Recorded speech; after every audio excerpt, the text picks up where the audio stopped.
I met her for the first time in a speakeasy on 39th Street. Of course, time and place is very important for this narrative.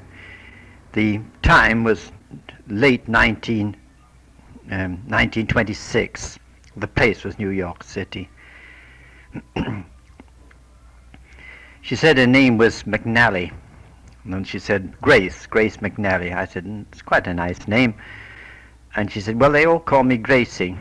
So I said, do you mind if I call you Gracie? Oh, no, she's not at all. She was with a party there were 4 girls and 2 men. She came over to my table because the 2 girls were with the 2 men, and that left 2 odd girls. And she told me she was a telephone operator. In fact, they were all telephone operators, that is, all the girls were. But the 2 were having an engagement party, and so that left these 2 free. Well, Gracie came over and sat at my table. She was a very pretty girl, Irish, obviously, but what you call black Irish, black hair and black eyes, and very pretty, small. And just at that time, my old girlfriend had left me. Her name was Martha. She had sort of run away with one of those best friend things, my best friend who I trusted. Well, she disappeared with him. He was a testing pilot for gasoline, and when I was down south working on a medicine there for diabetes, and when I got back, they'd gone. She sort of flown the coop. Well, I eventually gotten over it then. It's when I met this girl, Gracie, in the Speakeasy on 39th Street. She was very funny, very witty, like all Irish people, or like most of them anyhow. She told me that she lived in Brooklyn. She had 2 brothers. They were much older than she, about 12 years older, named Joe and Charlie. And then she said her other brother was just her age, just about 23. His name was Freddie. Then she said it was going to be her birthday party this coming Saturday in Brooklyn. Would I go to the party? Well, I was very much inclined to do so. I mean, after all, she was just the willing and ready and pretty, and well, just fitted in for what I wanted. I thought she was very nice, so I said yes, I would go to the birthday party. And she said that I could come out. It's about 6 o'clock. It started. Well, I could see it was going to be a very Irish party. She said her 2 brothers, Joe and Charlie, were in they had an undertaking parlor. She called it an undertaking parlor. And then she said Freddie, her brother, was just a little bit older than she, had never really held a job. He was a kind of ne'er-do-well, but she was a telephone operator, and she was the main support of the family. But of course, Joe and Charlie were what she called the undertaking business. I suppose they did fairly well, but they lived in this place in Brooklyn, a cold water flat, I presume. Well, at any rate, she was very funny. She told me that first night I met her that there were 3 types of Irish. She was lace curtain Irish, shanty Irish, and pig shit Irish. She said, well, of course, we're shanty Irish, we're not lace curtain. And I asked her who the pig shit Irish were, and she said, oh, those are the people that have pigs in the house. Well, it made me laugh, She was very, very witty. So, well, that coming Saturday, I went to the party. I didn't take my car because I knew it'd be a drinking party, an Irish birthday party. It was just as I thought. Joe and Charlie were very common, very ordinary sort of fellows, about 40 years old, and Gracie told me that they drank heavily. Both her older brothers, drank heavily, and they were running this undertaker parlor, which she said was just across the way. Freddie was there, of course, a nice young fellow, about 23, and then there was Gracie. The father had passed on, and so that's how the 2 older boys, Joe and Charlie, had taken over the undertaking business. It had been a very, very flourishing funeral parlor, you see, but at any rate, the party was just as I thought. It was, just a drunken party, like a lot of people from I suppose the neighborhood. At any rate, they weren't my type of people, but of course I was this Gracie, this girl, I mean, was just suitable for me, you know. Well, I figured, well, I've met them and that'll be the last. Well, I became interested in this girl, and so I used to date her. You see, Wednesdays and Saturdays I'd take her out, and she was always very amusing and always had something funny to tell me. About the second time I met her, she brought her brother Freddie along. She happened to be coming in town with her. Well, we went and had a few drinks at the 39th Street Speakeasy, and we went to a movie. Well, that evening we ended up in a place called the Cotton Club. It was in Harlem. Well, I could soon see that this brother Freddie was not for me. I mean, a very dangerous place, you know, the Cotton Club, full of Negro gentlemen, you know, and he got into a fight over some girl, you know, and of course he wanted to, you know, take on two big, giant Negro gentlemen. Well, we ushered him out, and so I said to Gracie, I said, well, that's the last I'll ever see of him, and so I just figured I just confine myself to this girl, Gracie. Well, she was very funny. Every time we'd meet, you know, usually Wednesdays and Saturdays, it was always the same thing.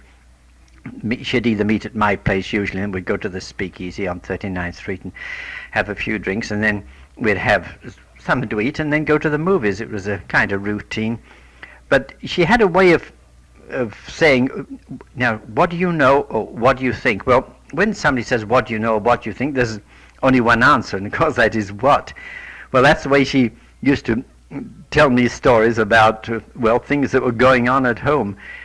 She said this brother Freddie had owed her now $100, and she wasn't going to lend him any more money, and he owed the mother I don't know how much.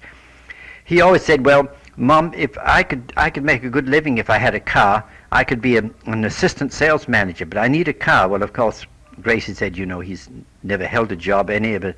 That's what he always told the mother, how he was going to make her rich one day if he could only get a car, he'd make good. Well, that was Freddie, just you know, he was just congenitally, I suppose, no good.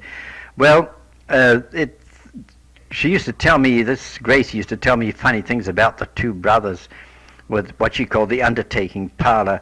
It seems that she said, you know, Toby, she said, they really hate the business. They don't like the undertaking business. She said, you know, that's why they drink so much. They're stewed most of the time because they don't like dead bodies, you know. They don't.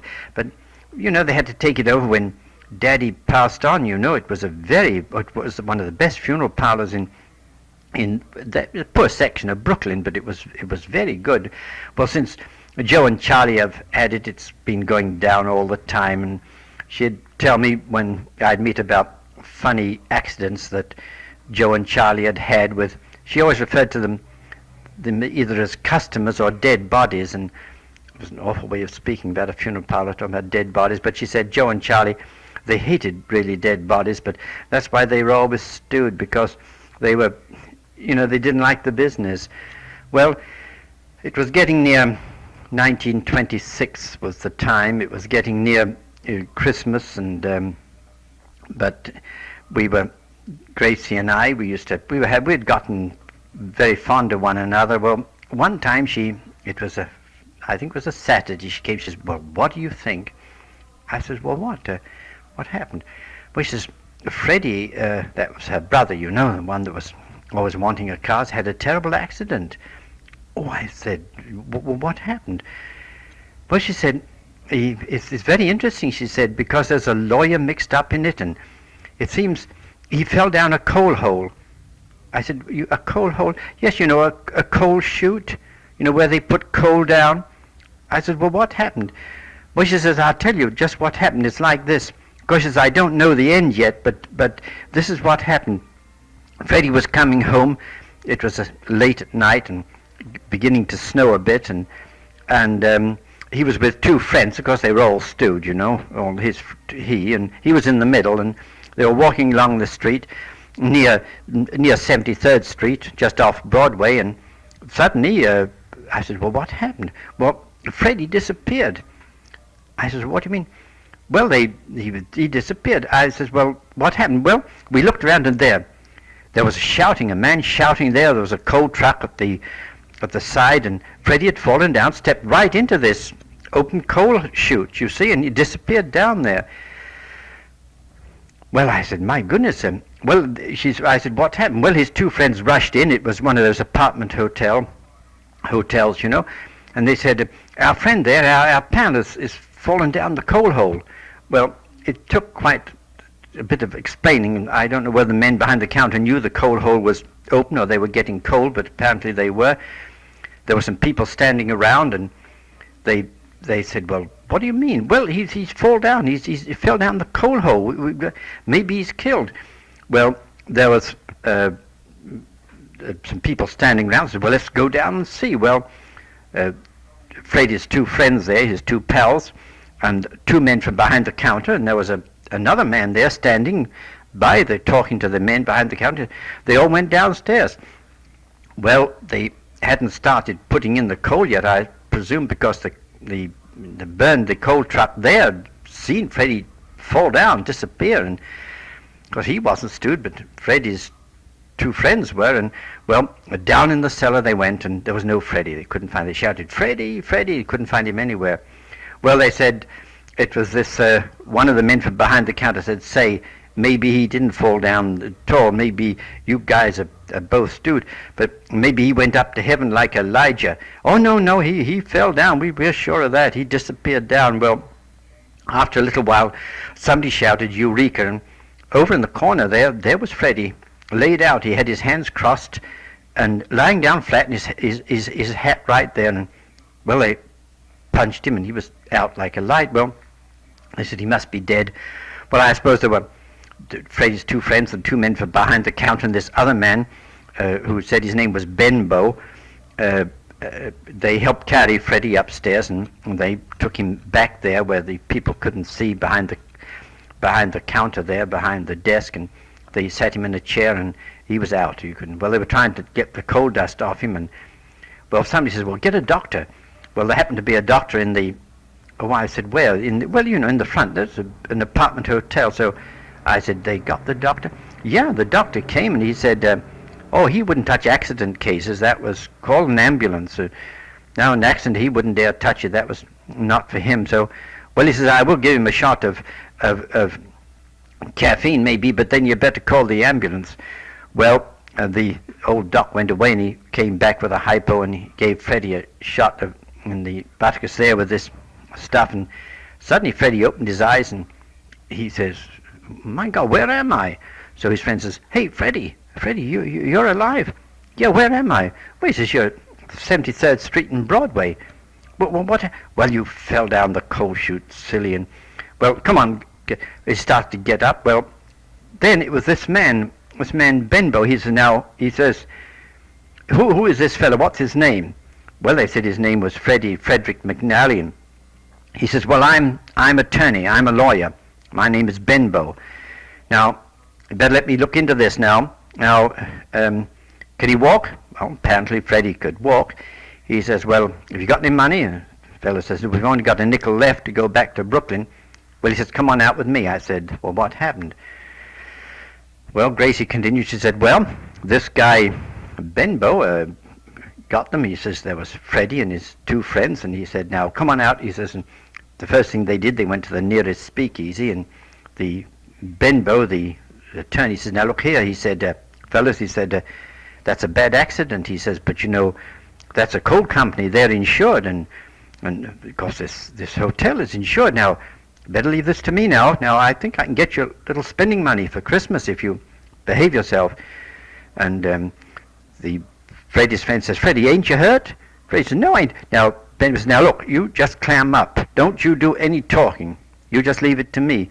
Well, I said, "Well, what happened?" Well, Mom and I were home, Toby, and then around, we were going to bed around 11:30. The doorbell rang, and there was this Freddie and his two friends, and this man, this lawyer. He said his name. He was an attorney, Benbow.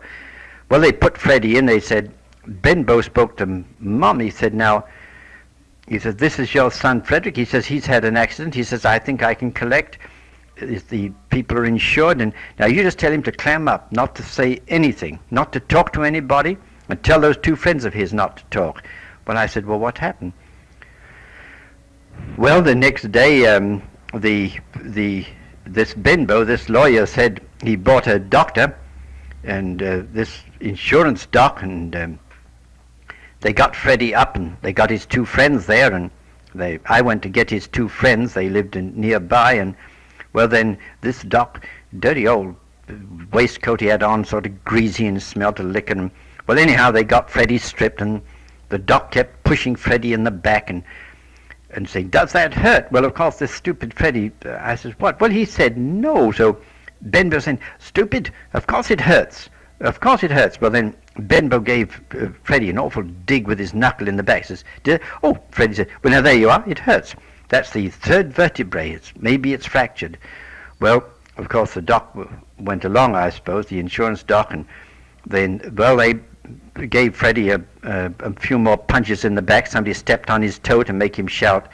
When the doctor poked him, the attorney Benbow gave him stamped on his big toe, and that made Freddie, of course, jump all over. Well, I said, did you watch it? Yeah, she says, I watched it all. Well, then I said, well, what happened? Well, they filled out a lot of papers, and Freddie had to sign, and Mom signed, and I signed, and I says, well, what's going? Well, Benbow's going to claim insurance. You see, he's going to get Freddie is badly hurt, and his third vertebrae is fractured, and he may not be able to walk anymore, and so he's going to claim. I said, my goodness, is that right?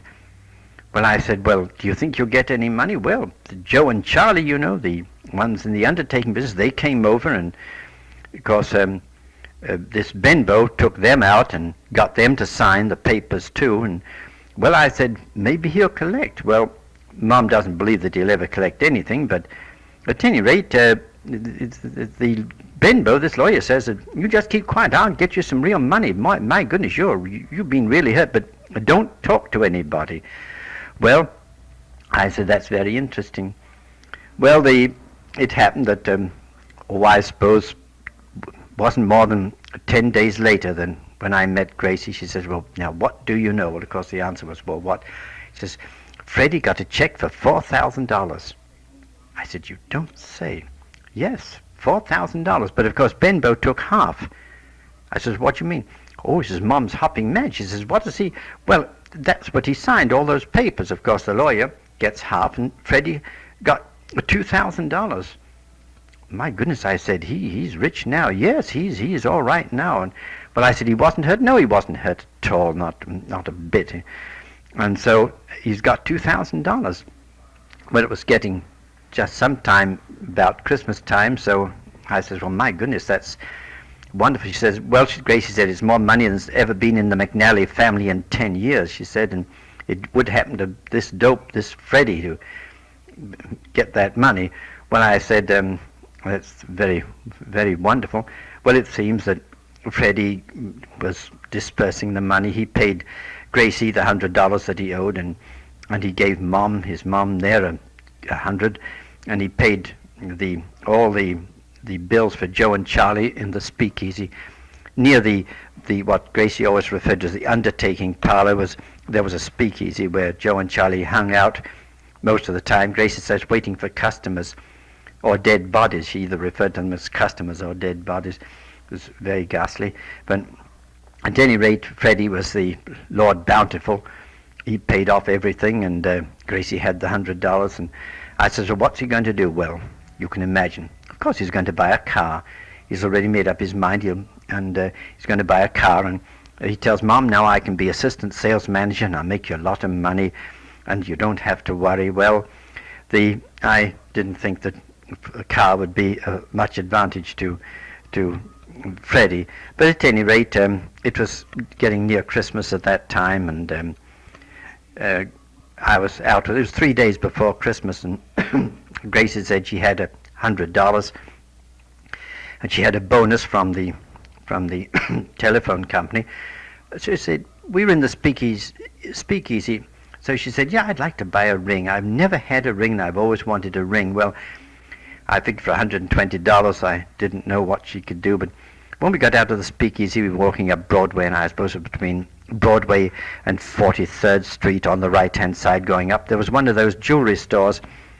You know, they have very bright lights in the window, and all the window is full of either rings or bracelets or wristwatches, and all these things are stuck on a card and with writing on, you know, very choice, and then the price, and rare blue-white diamonds, you know, and all the prices, you know, written on in ink so that you could select. Well, it was a tremendous big window full of stuff, and Gracie was very excited. She says, "See that? $169 or $175, and well, we kept on looking, and she wanted something about 120, I presume. At any rate, right in the middle of the window there was a little raised glass platform there, and it was there was just one thing on it. It was a ring. It was very beautiful. It said 6 3/4 carats, rare blue-white, to settle in the state.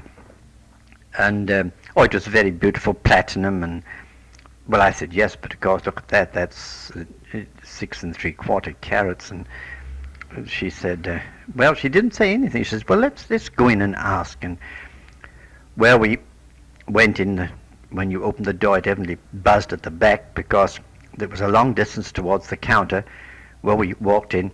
There was a man behind the counter, and I could see he sized us up as we came in. I mean, he just looked at Gracie, and he saw that $395 dress on her, you know, Emily shop dress, and that pocketbook, you know, Macy's $1 basement, and the cheap shoes, and you know what Gracie would look like. And well, walking with me, he sized her up. He scanned her as she walked over, and well, I suppose he knew he was a good psychologist. Well, when we got to the counter, he put his fingers sort of outstretched on the counter, and he leant down. He called her Missy right away, and so she looks him right in the eye, and she said, "Say, what's that ring you've got in the center there? You know, blue white for the estate, and it's on a glass tray there. And well, now, how much is that?" Of course, there was no price on it. Well, I suppose he just took one look at this girl and me there, although I was quite an ordinary-looking person, but this girl there with her cheap clothes on, well, he looked down at her, I think sort of supercilious in a way, but not insulting. Well, he said, "Now, Missy, that is just $5,000, $5,069. Well, of course, that sort of stunned Gracie. Although I didn't know she was going to ask about that, I would have stopped her from the very beginning. But so she says, $5,069. So she, oh yes, Missy, $5,069. So Gracie said, well, what's the 69 for? Oh, of course he was just being facetious, you know. Well, he says, now I'll tell you what that is for. That is, you know, from you to him, or from him to you, you know, and the date, and you know, the date of the wedding. Oh, she says, $69? Yes, Missy, $5,069. Well, she said, all right, thank you. And she pulled me by the sleeve and she walked out. Of course, he must have laughed, you know, that man there, you know, asking him the price of that very rare, it was very beautiful jewel, you know. But when she got out, she said, that old son of a gun, 69, old Mr. 69. Well, she was very disgusted, and so we finally went to the restaurant, went to the movies as usual. Well, it was some time later that, I think it was about a week or so later, Gracie came to my apartment there, and she said, oh, she says, Freddie is downstairs, he's got a car. Oh, I said, he's bought one already. Yes, he's downstairs, he wants to show it to you, and he wants to drive us to the uptown. I said, well, I wouldn't drive with him, but, oh, she says, do come down. He's so anxious for you to see the car, he's so proud of it, it's the first car he ever owned. So, well, I said, all right, well, I went downstairs, and it was a jalopy, you know, I suppose, you know, fairly cheap, but at any rate, Freddie thought it was very wonderful. Gracie was always saying funny things. She made some low remark about the speedometer having stopped at 210,000 miles, and maybe it had been turned back at that. And of course, Freddie said the motor was sweet as sugar, and he stepped on the start. And well, we refused to drive with him, but he said, I asked him what he was going to do. He said, well, he was going to break the car in, give it a spin. Of course, Gracie made some funny remark about breaking it in after maybe it had been 250,000 miles. So, at any rate, that was the last we saw of Freddie. He left for down. He said he was going south because it was too cold up north, and when he got back, he was going to get a job and make Mom, so Mom wouldn't have to do any more work. I said, well, that's so. Well, that's the last we saw of Freddie for quite some time. This Gracie always had some funny story about the two brothers, Joe and Charlie, and what she referred to as the undertaking parlor. One time I saw her there, and she said, well, what do you think? And I said, what? And she said Joe and Charlie had gotten into awful trouble with the undertaking parlor. I said, well, what had happened?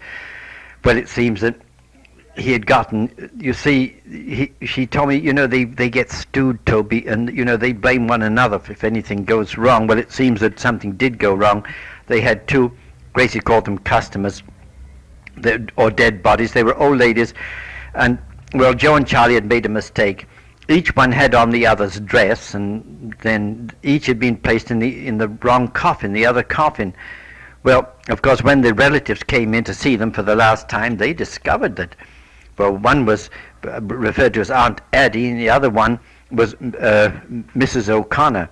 Well, of course, the parents raised terrific. The relatives raised a terrific row. Well, of course, Joe blamed Charlie, and Charlie blamed Joe. They had to trundle both coffins there. They were on these wooden horses that lift them, and it was all the candles were burning, and Gracie says the candles are all lopsided because Joe and Charlie have knocked them over so many times when they're stewed. But she said, I said, well, did you see I was in there when it happened, and all the people were very cross, so Joe and Charlie had to trundle them into the back room there, and they hated undressing them, but they had to do it, and then, even then, when they brought them back, both the two ladies, poor old Aunt Addie and Mrs. O'Connor, each had on their own dress, and they were at least in their right coffins. But then something worse happened. Aunt Addie had on Mrs. O'Connor's hair, and Mrs. O'Connor had on Aunt Addie's little bit of hair left. Well, of course, that started another row. Well, either Joe or Charlie quickly fixed that. He just exchanged it. Well, I suppose Gracie spoke something about them, glad they were going to nail them up. I don't know whether that was her way of talking. Well, at any rate, these were the funny little things that happened about the undertaking parlor. She told me another story once before that they'd been bringing in, they had a hearse which was always out of order, and Joe drove the hearse, and, well, they had gotten a customer, as Gracie said, a dead body, and it was an elderly gentleman, and they were bringing it into the undertaking parlor, and either Joe slipped or Charlie, and one blamed the other, and the dead body rolled off on the sidewalk. And I said, how terrible, what did they do?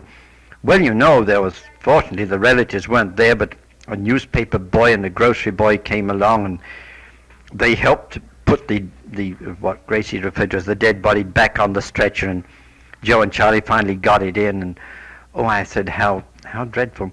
She says, Gracie said, they hate dead bodies, they hate the business, but of course they have to do it because it's the only income they have. Well, I thought that was very amusing. She always had something funny to tell about the undertaking parlor and how these two boys hated it. Well, it was, I suppose 6 weeks or 2 months went by, and I said, well, what about Freddie? She says, now and again we get a postcard from him, and one of those wish you were here, and well, then one day she came. She said, now what do you think? Well, that meant I had to say what. She said, Mom got a letter from the sheriff in a small town in Texas. I says, a sheriff? Well, what did it say? Well, it said, dear Mrs. McNally, your son Frederick is in jail here and needs $100 for bail, and he's being accused of inflicting grave bodily damage to 4 individuals, and damage to property, and resisting arrest, and that he needs $100 bail, and that would Mrs. McNally send it. I says, oh my God, what happened? Well, Gracie said, there's nothing more. Just the sheriff signed the letter. I said, well, what did your mother say? She said to me, she says, Gracie, see that? See that? Grave bodily damage. And, well, she called Joe and Charlie, and of course they came over and they said, well, he must have been in an accident, driving while drunk or something, and no doubt the car is smashed up. And well, they knew he must have had some money left, but Joe and Charlie says, well, maybe they'll fine him so much that he'll pretend not to have any. Well, I said, well, what did your mother say? She says, sit down there, Gracie. And I said, what did she do? Well, she says, now you write this to that sheriff. Dear sheriff, whatever his name was, I note what you say about my son Frederick. Well, just take it from me. I won't send him as much as a 5-cent postage stamp. That's the way he's made his bed, and that's the way he's going to lie in it. Now, please don't write me for 1 cent, because we won't send it to you. Let him take his medicine. So whatever happens to him, tell him it's good for him.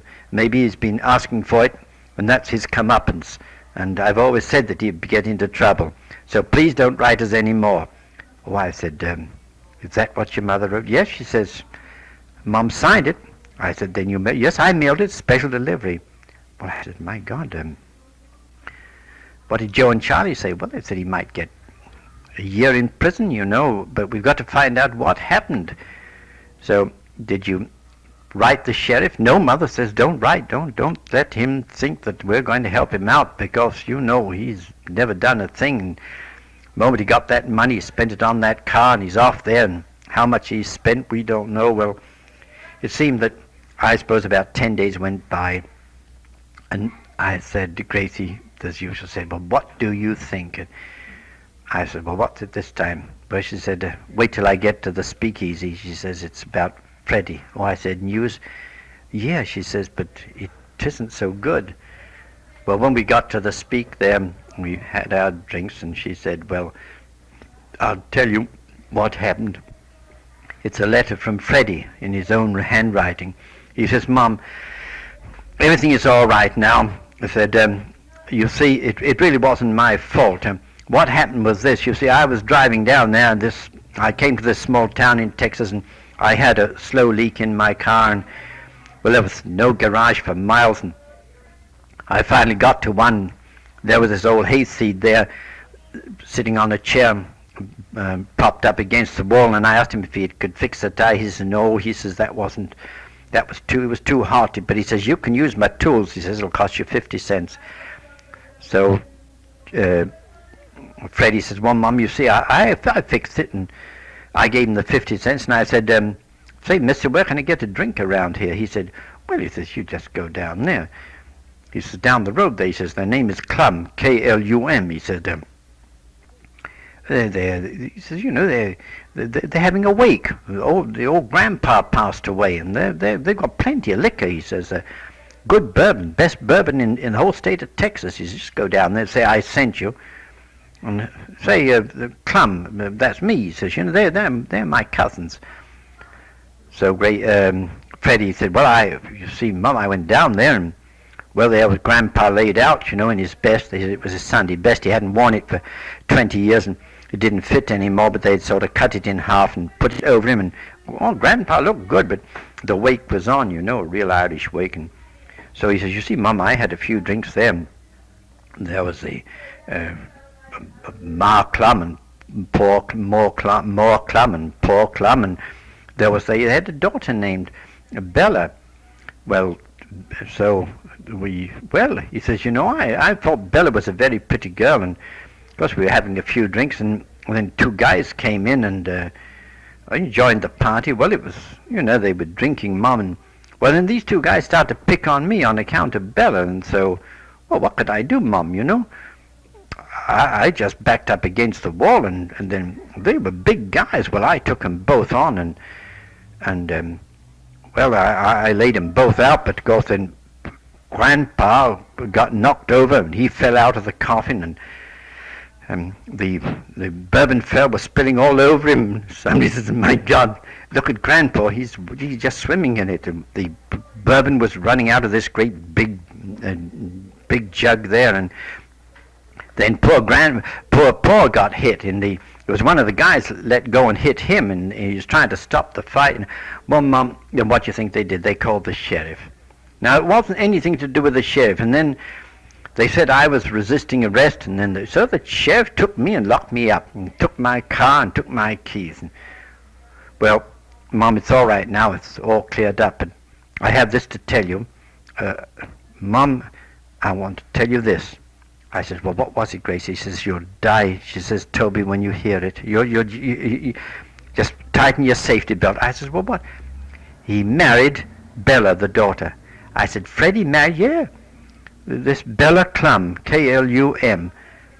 And they have a farm down there, and old Paul and Mo Clum make moonshine, and I said, well, he sends the picture. I said, is she pretty? Oh, very pretty. So I didn't bring it along, but a very pretty little girl, young girl. Well, I says, well, then there was no fine, no. It was all forgiven, let bygones be bygones, and they finally got Grandpa back in the coffin, I suppose, and gave him a decent burial, just covered with moonshine, corn liquor. Well, anyhow, I said, well, what did Mother say? Well, she sat down. She said, now, Gracie, you just take this letter. She says, there's the address. Well, what did she say? She says, now, look, son, we've heard about your escapade and Grandpa, and, of course, fighting is one of the best things you do. We know that. You didn't have to tell us that. You're a battler, and, of course, one of these days you're going to get your real comeuppance, too. You wait and see. I've told you that many a time, but, well, anyhow, you seem to have gotten out of this, but it's out of the frying pan into the fire. So you've married him.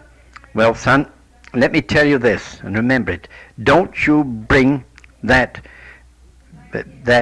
hayseed, that tobacco road, that white trash, piece of white trash back here, because if you do, you won't get anything from me, and I won't have you in the house or her. So just remember that. You've got her. Now you've made your bed that way, now lie in it, but don't you bring that tobacco road trash back here. Now, those are my final words, and don't expect to get anything from us. Now, remember that, Frederick.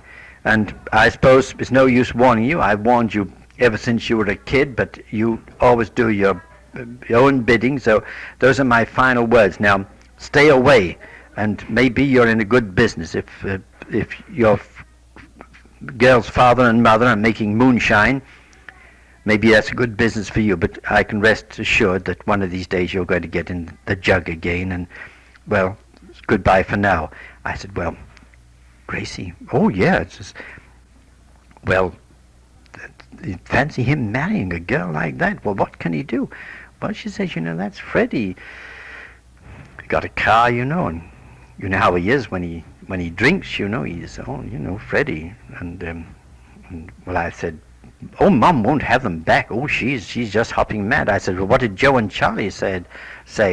Well, of course, they said that Freddie was an absolute fool to get involved in a thing like that at his age, 24, with no job, and this car, this jalopy, and down there in Texas on a farm with such white trash there, more and poor Clum making moonshine.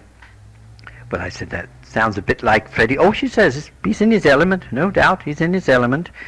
Well, I said, well, that's the ultimate, isn't it? I to expect that. Well, I said, I don't suppose you'll hear from him. Oh, Mom says she'll warn him never to come back to us with that, she called that tobacco road, that piece of white trash. Well, I didn't hear anything more. That is, Gracie never told me anything more about Freddie and his newly acquired wife until quite some time later.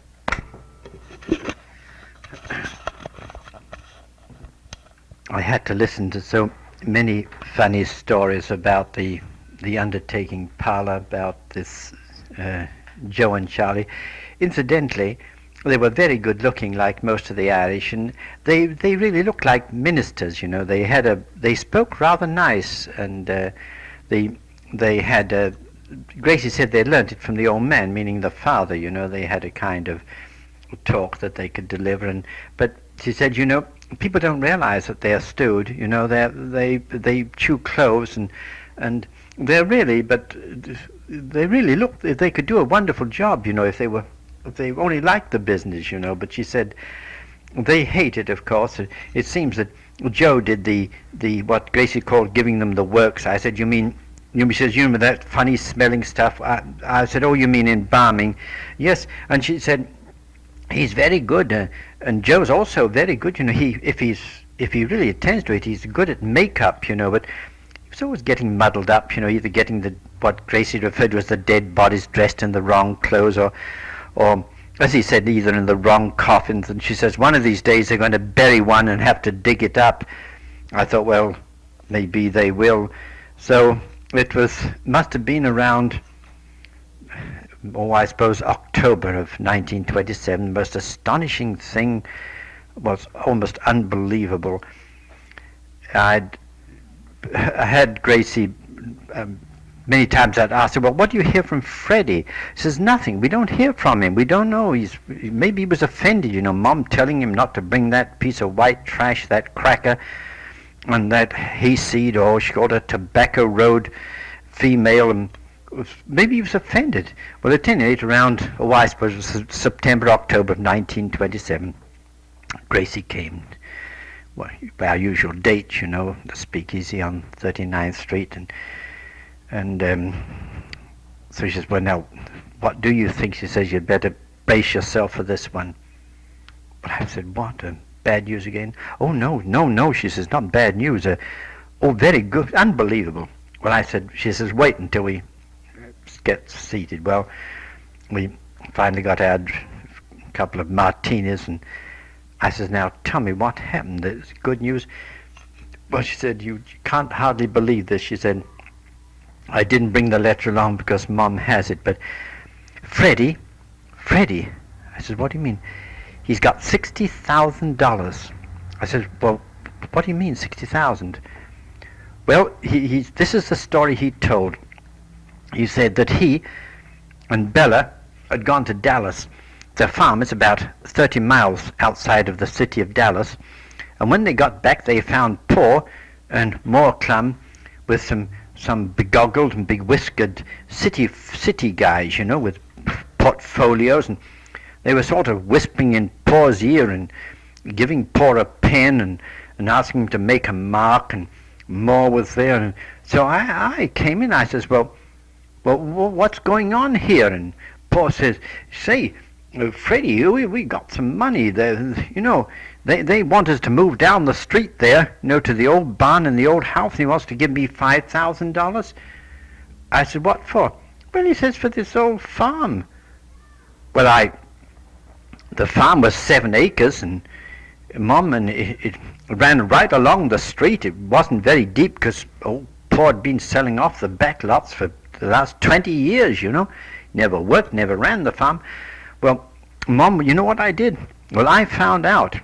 So I told those men that nothing doing. Paul wouldn't sign. He couldn't write anyhow, couldn't read. Well, Mom, I settled for $60,000.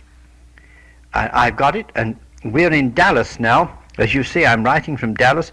We bought a new Cadillac, and we're living here, and we're going to come up and visit you now. There's just Paul and Moorclum, and of course Bella and me. And Paul says, I'm going to take charge of the $60,000 because I really made it for him. So it's going to be, I'm going to be in charge. And you see, Mo, we're going to come up there. I told you, one of these days, as soon as I had a car, I'd make good. Now, you just wait for us. I said, you don't say. Well, I said, do you believe it, Gracie? Oh, of course, she says, I believe it. The letter was written from Dallas, and they'd bought a new Cadillac, and he had sold the jalopy, and they were headed north. They were going to come north as soon as all the papers had been settled. But he said, we already have the money in the bank. And he says, you know what they call power of attorney? Paul's giving me power of attorney because Paul can't write, Well, Paul and Mo, they can't write. Well, I says, my God. I said, what did Joe and Charlie say? Well, Toby says, they said, well, Freddie has made good. $60,000. we'll be able to sell the undertaking parlor, and we can get rid of that, and we can pour in more. Well, Ma said, I said, what did your mother say? Well, she said, I can't have them in this house. She says $60,000 or not, but she said, because Joe and Charlie were, they were excited. They said, now, don't you mind, Mom, we'll get them a place. Anyhow, they wouldn't live here. This is a cold water flat, you know, this is no good. You got $60,000, they're rich. Well, it seems that Joe and Charlie got them a house. It was on the down the street a bit. It was the ground floor and the basement, and very nice. The people that owned it lived upstairs, and it was a beautiful place, all furnished. Well, I said, well, they're going to live there, yes. Well, as time went on, must have been, let me see, September, October. I suppose around November, Gracie said, well, they've arrived. I says, my goodness, Gracie, what do they look like? Well, she says, just what you'd expect, you know. Poor he's a Kentucky bootlegger, you know, a moonshiner, and he plays the fiddle and he sings with a cracked, froggy voice, and Ma has she ain't so bad. She's got a sort of hymn-singing voice, and I said, well, how's Freddie? In his element. And Bella, Bella's, I said, is she pretty? Yes. I said, well, have they moved into the house? Yes, she says, they're all in the house, and Joe and Charlie are downstairs, you see. I said, well, my goodness, is it really true that Freddie has the power of attorney over 60,000? Yes, she's 60,000. Freddie has it there. He showed Mom everything, and Joe and Charlie looked at it, and so I said, well, what are they going to do? Well, she said they've been having meetings all the time, you know. Of course, Ma doesn't bother much with them, but, you know, with Joe and Charlie and poor Clum and more Clum, and, of course, Freddie and Bella, you know. And I said, what about you? Well, she says, I've been there all the time and talking with them. And so, they've put an ad in the paper for the undertaking parlor. It's for sale, and you know, they've got some calls on it for it already. I said, you don't say. Yes, they have. They put the ad in about 7-8 days ago, and of course some people came to look at it and said, well, it was too run down. But you know, they've got a customer. I said, really? I said, well, Joe and Charlie, they want to say, they'll sell it for nothing. They'd get out. They want to go into another business. I said, well, who's this guy interested in who's interested in the undertaking parlor?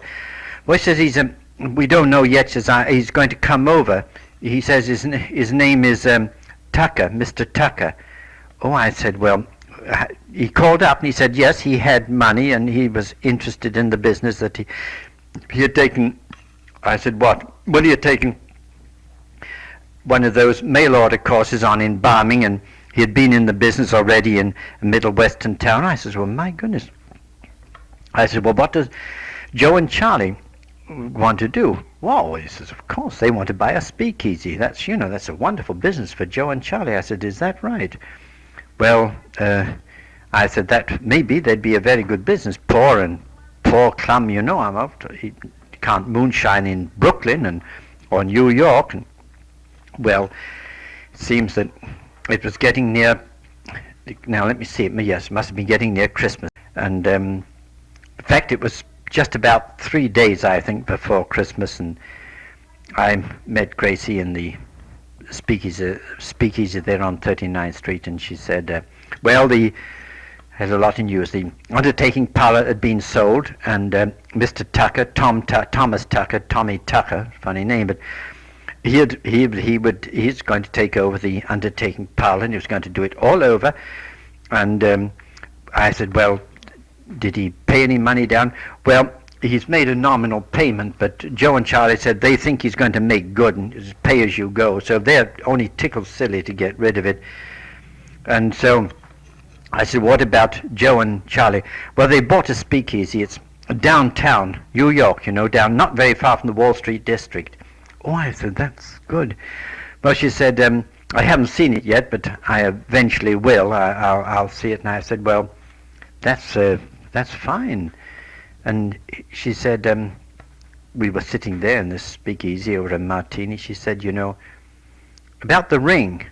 I said, the ring, Yes, she said, I spoke to Freddie about it, and he drove me past there in the Cadillac, and I showed it to him. I said, you mean, was it still in the window? Sure. Well, Freddie said, it's a good investment. I'll give you the money. I said, you mean, he said he'd give you? Yes, he said he'd give me the money. He says, diamonds are, Freddie is playing the big man now. He's a financier, he knows everything. Everybody listens to him. Well, I said, you don't say so. So, well, we were having our drink. They said, well, let's get through now. Let's go and buy the ring. I said, what do you mean go and buy the ring?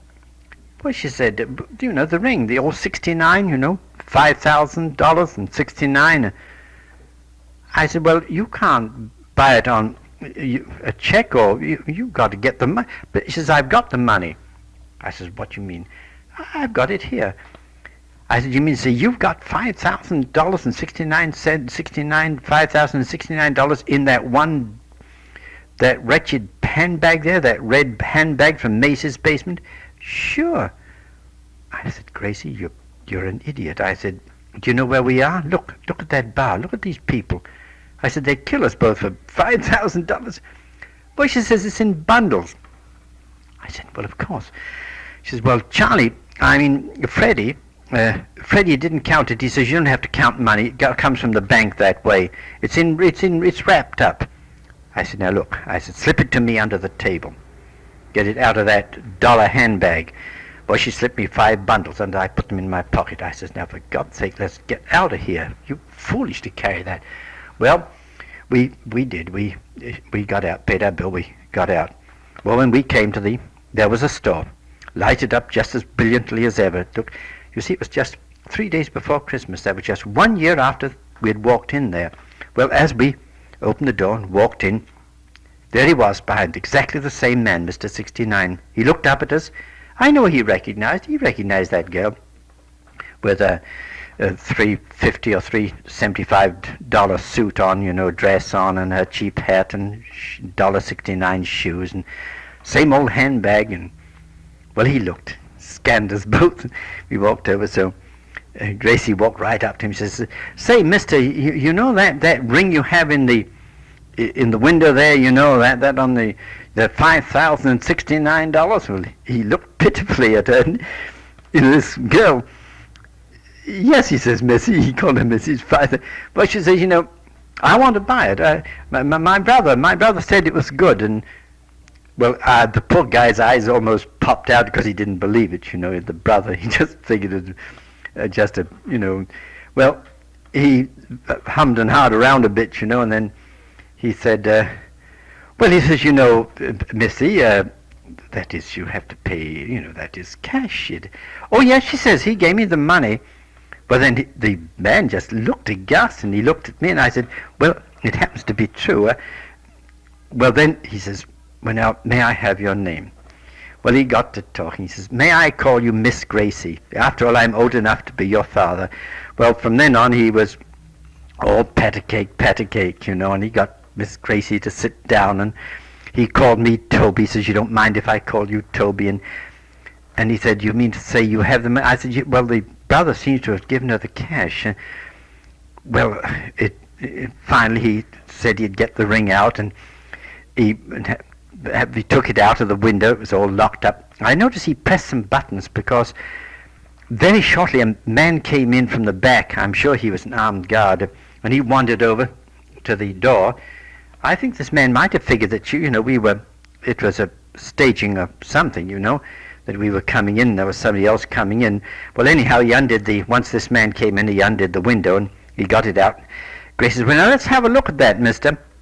Oh, no, he says, Miss Grace, I have to, first of all, just wash it here. And he put it in some kind of solution, then he brought it out, and he spoke to Grace about her beautiful hand and all this. And she says, well, $5,000. Never mind that 69. Oh, no, he says, never mind the 69. He says, that's just $5,000. And, well, they said the ring just fitted Gracie. And this man was there in the meantime. Then another man wandered in. I think he must have pressed another button. So, well, I started to get the money out, and they were making out a bill of sale. And this man I handed the bundles out. There were five of them at $1,000. And I said, Gracie, you see how he counts the money coming in, not going out? And he could count the money so quickly. And each time he counted one bundle, he made a red tick on it, his initials. I said, you see that, Gracie? Finally, the old 69 said, he was just buttering Gracie up to beat the band. It's such a thing to happen. Anybody walking in to buy a $5,000 ring just 3 days before Christmas, almost it must have been the greatest day of his life. At any rate, he warned Gracie not to wear the ring going out because there were spotters, and he told me to put it in. He says, you have Mr. Toby put it in his pants pocket and don't wear it in any of these dives around here. Well, of course, Gracie said she wouldn't, and I warned her that because I was quite aware of the dangers. But at any rate, that's how Gracie got the $5,000 ring. He said, now you just bring that back and I'll put in the engraving. He says, it won't cost you a cent. And well, I suppose he was just too nonplussed, too flabbergasted to even talk. Well, we walked out with the ring. It was shortly after that, I found out that Joe and Charlie had bought a Speakeasy. It was a beautiful place. Gracie took me down to see it. It had taken about 10 days to get cleaned up, but it was in the Wall Street district, you see. In the center there was a ticker going mile a minute, and it had that fixed up again, and there were about 30 tables, and a very long bar. Usually the usual door, steel door with a peephole and down 3 steps in an old building. And well, of course, those Wall Street speakeasies made out very good, but they never did any business much on Saturday and Sunday. But at any rate, they were very, very good at speakeasies because there was lots of money. Well, it seems that I went down for the opening party, the opening day. They were going to have one free drink for all old customers. Joe and Charlie had hired the old McCarthy there, the former bartender, and he knew everybody in the Wall Street district. He claimed he had mixed drinks from, I don't know how many presidents of the country and presidents of big banks and one thing and another. He knew everybody. At any rate, Joe and Charlie were behind the bar. Poor Clum. There was a room in the back, a cute little room in the back, and that was Joe's private office, and poor Clum was there. In the Speakeasy there was an old beaten-up piano, which sounded rather good. I tried it out. I played a bit on it, and it was a very nice Speakeasy. Well, of course, McCarthy, I met him. He was the former bartender. Well, of course, Gracie and I, he would never take any money from me, and we always had to have everything what we wanted there. Well, they were in business at last. I said, well, Gracie, they've got a business that they like. The opening day, it was really wonderful. How many people came? It was a flourishing business, very, very flourishing. It was the ticker tape. The ticker was there, of course, and I suppose many of them came in they had quick lunch there and short orders, and they had a singing waiter named Dino. I don't know, Dominic or Dino they called him.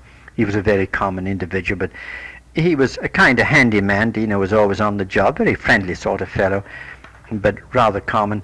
At any rate, the Speakeasy was a great success. Well, as I said, that was Christmas 1927. It passed, and it was now about January the 7th or 8th or 9th or something like that the Speakeasy was going full blast. It was really a great success. Well, now, from then on, I was not regaled any more with the Joe and Charlie about the undertaking parlor, but it seems that I was still to hear about it. The new man that took it over was a man named Tucker, Tommy Tucker. Gracie said to me, she says, he's hired people in, he's got it all painted, and he's painted out the sign outside and under new management. I says, is that right? Yes, and he says he threw out all those, those electric candles that Joe and Charlie had, when they were drunk, they'd always fall over and knock them. They were all bent. Threw them all out. He says, that's undignified to have electric. You've got to have real candles. I says, is that right? But what's he look like? Oh, she says, you just can't believe he's beautiful looking. And he speaks beautifully, and he can sing, and he plays the guitar. I said, you don't say young? Oh, he's only about 27, 25. He says, Mom thinks he's wonderful. Well, what does he know about the undertaking parlor business? Well, he calls it a funeral parlor. He doesn't call it undertaking. He says he's going to run it as a very dignified place. And, well, he learnt about it in the mail order business, so he said, and he'd worked at it somewhere. At any rate, he likes it. He plays the harmonium, you know, that thing you pedal with your feet, and he sings. And I said, is that right? Well, I said, as he he's had no customers yet, but he's getting the place all done up. And, well, I said, that's very interesting. She says, you know, he's awful queer looking, she said. He sings there when he's working, and sometimes he sits down and plays the guitar. And I said, well, what did you think of him? Well, he looked at me and he asked me who I was, and I told him, and he said, do you mind if I have my mail come to your house, because I'm living in a furnished room and it's not very safe, and then Mom said she'd take care of his mail, and well, he's established. I says, well, let's hope he makes good. I says, it's a very funny thing, very funny kind of business for a man like that to go into. Well, I suppose it was, it was, as you can understand.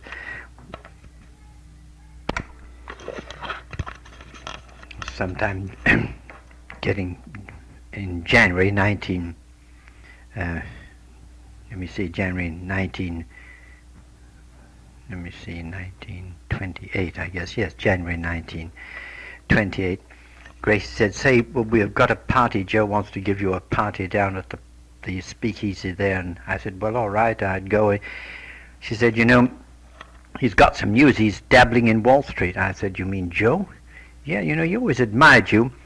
That time, I'd made quite a lot of money out of Wall Street. I had started with $1,000, and, well, I was close to about 80,000 at the time, but I had reserves beside the 1,000, but I'd worked it up, and I said, you mean Joe is... Yes, you know, you told him about how much you had made, and he admired you terribly, you know. Now, I said, he's dabbling in Wall Street. That's what he says. Yes, he's already in. But he's giving this party especially for you and me, and he wants us to go down. Well, I said, all right. Well, I went down to the Speakeasy, and I found out that Joe had this office at the back there, this little secret room there. It was a beautiful place, really, all paneled, where he had it all done over, and an extra ticker installed in there, and he had an armchair and a beautiful new desk. And, well, I said, Joe, what's this? Well, he laughed and he slapped his thigh. He says, I'm dabbling in Wall Street, Toby, like you. He says, you know, you've always been my inspiration. Well, I said, I didn't know. He said, I used to envy you, you know, making so much money, and it's an easy game. Oh, I said, I'm not so sure that it's so easy. Well, he says, I'm in it. I says, you don't say.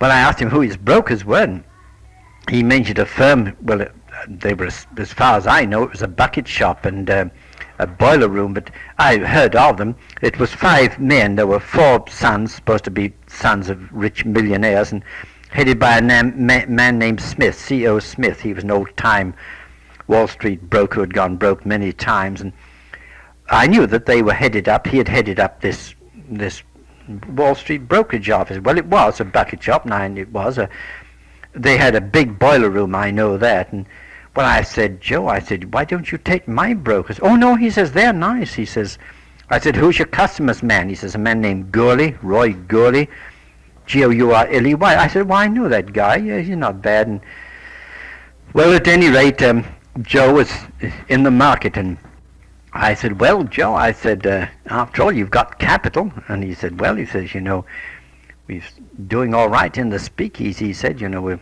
soon get everything we've invested in the Speakeasy. We're having that back so quick now. I said, well, you're very lucky.